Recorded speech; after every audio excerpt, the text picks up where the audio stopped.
E você sabe qual é a diferença entre medo e fobia? Pois bem, a resposta está na reportagem da Rosana Cardim, que nos mostra como um sentimento comum pode virar um transtorno, muitas vezes incontrolável.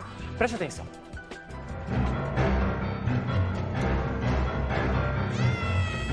Você tem medo de quê? Tenho medo de ser assaltada, por exemplo. Que altura? Ficar preso na enchente. Eu tenho medo de dirigir. Medo de borboleta. Muitas vezes o medo representa algum tipo de ameaça física ou psicológica. Dá uma moleza, o coração acelera e tudo mais. Mas também pode aguçar o nosso sentido de alerta. Por isso, sentir medo não é necessariamente algo perigoso. O medo, ele é importante, porque protege o indivíduo. O medo é autoprotetor. Quando o indivíduo tem medo, ele se submete menos a situações que podem deixá-lo vulnerável. Tenho medo de barata. Barata, rato, qualquer bicho assim, eu tenho. Cachorro. Esse medo que o homem sente dos animais, por exemplo, não é recente não. Segundo os especialistas, ele sempre existiu. Os nossos ancestrais já evitavam situações frente a bichos ou animais, enfim, que pudessem predá-lo. Pouca gente sabe, mas o medo pode ser disseminado em atitudes domésticas. Minha mãe, eu me assustava quando eu via ela fazer escândalo dela com barata, principalmente. O referencial que ela tem, que é a mãe e o pai, por exemplo, a avó, fugir de uma barata, subir no banquinho, gritar, fazer escândalo, ela pode olhar para essa experiência e pensar, por que eu também não faço isso? Por que eu não vou fazer igual? Né? E ela vai construir uma relação com aquele objeto ou com aquele inseto, enfim, de evitação. Mas e quando o medo é exagerado? Vontade de sair correndo, de ficar longe dela. Sem explicação. É um negócio estranho, assim. Que paralisa. Como se eu não pudesse contra um bichinho. Quando a pessoa sente-se impotente diante da situação, o medo passa a ser fobia e se transforma em pavor.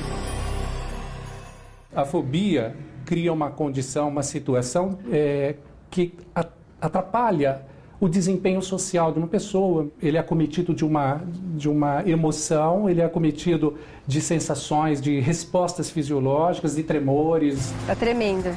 De sudorese. Olha, tá suando. De palpitação. Olha isso, o coração dela disparado. Desencadeia respostas que desorganiza esse indivíduo de modo geral. Stephanie não sabe como começou, mas as borboletas são um transtorno na vida dela. É só falar no assunto que... Não é passarinho.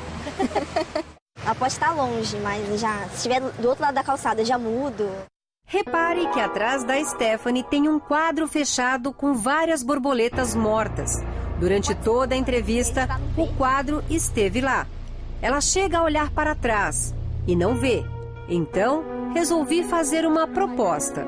Se eu te convidasse para fazer um teste, para chegar perto de borboletas mortas, você toparia? Não sei. Só de pensar. Tá. Então vem pra cá. Num primeiro momento, ela leva um susto. Ai, nervoso. Já começou a tremer, olha a mão suando. Ai, eu sinto, sei lá. Você não consegue. Ai, coitadinha. Ai, meu Deus. E pra finalizar, ainda me passa uma borboleta agora. Ela tá tremendo.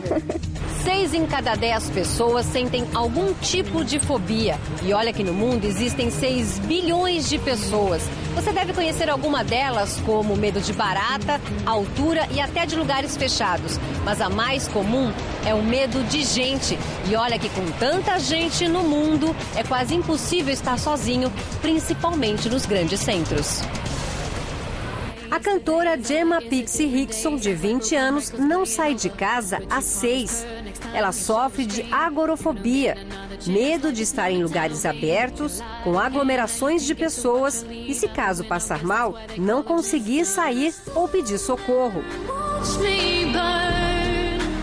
Gemma não faz shows e os fãs conhecem a música dela pela internet.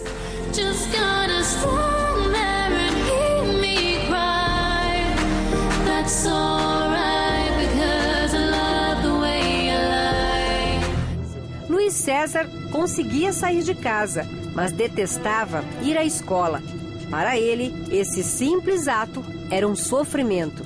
Era um pavor enorme saber que eu teria que ficar aquele período lá dentro da sala. A princípio parecia ser uma coisa de não querer. Depois, isso eu via que comparecendo lá, indo às aulas, ia me trazendo uma agonia, um mal-estar, eu não gostava de estar naquele ambiente. A fobia era encarada como desleixo pela família.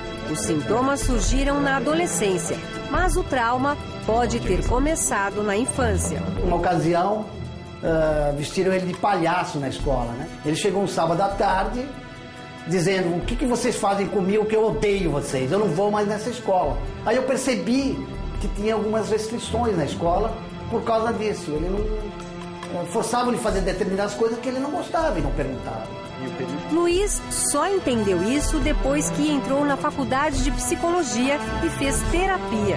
Depois de 4 anos, o trauma foi superado e hoje ele não para de estudar. Concluí a faculdade, saí do país, fiquei 9 meses estudando na Espanha, falo 2 línguas hoje, faço uma pós. Enquanto a fobia afastava Luiz dos estudos, a mesma síndrome levou Leila a voltar para a escola. Leila ficou anos sem dirigir, até que um dia voltou para uma autoescola para ter aulas, para perder o medo de dirigir. Fobia. Fobia, pânico mesmo. Você faz altas fantasias de que um monte de coisa ruim vai te acontecer. E aí, com o tratamento, você descobre que isso é só uma fantasia. Em 4 meses de tratamento, Leila já consegue pegar o filho na escola e andar na cidade na hora do rush. Uma conquista para quem deixava o carro na garagem e andava de táxi. E eles te preparam para o trânsito, no passo a passo, com calma, vão baixando a sua ansiedade. Geralmente quem tem medo do trânsito é bastante ansioso, né? E a coisa vai fluindo. Eu acho que agora assim, eu estou segura no volante, estou com menos medo. Meu terapeuta falava muito disso, ele falava assim, a gente que determina o tamanho do nosso problema.